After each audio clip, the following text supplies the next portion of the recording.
நீங்கள் அதிகம் அதிகம் அல்லாஹுவை நீங்கள் நினைவு கூறிக்கொண்டே இருங்கள். அல்லாஹுவை நீங்கள் நினைவு கூறினால் அல்லாஹு தஆலா விசேஷமான ஒரு வானவரை உங்களுக்கு அனுப்புவான். அவர் நீங்கள் கடை வீதிக்கு சென்றாலும் படுக்கை அறையில் இருந்தாலும் உங்களை முசாபஹா செய்து கொண்டு உங்களை பாதுகாப்பார். மனிதர்களுடைய உள்ளத்தில் தீயதும் நல்ல எண்ணங்களும் வந்து போவது இயற்கை ஈமானின் அடையாளம் என்றார்கள் ரசூலுல்லாஹி ஸல்லல்லாஹு அலைஹி வஸல்லம். தவிர்க்க முடியாது. இங்கே நாம் யோசிக்க வேண்டிய பிரச்சனை, நம்முடைய உள்ளம் ஏன் இப்படி மாறிவிட்டது என்று கவலைப்பட்டவர்கள் சஹாபாக்கள், உள்ளத்தை அஞ்சியவர்கள் சஹாபாக்கள்.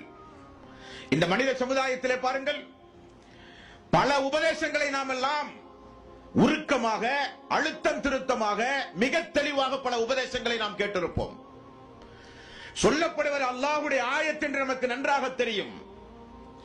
சொல்லப்படுவது நபிகள் நாயகம் ஸல்லல்லாஹு அலைஹி வஸல்லம் பொன்மொழிகள்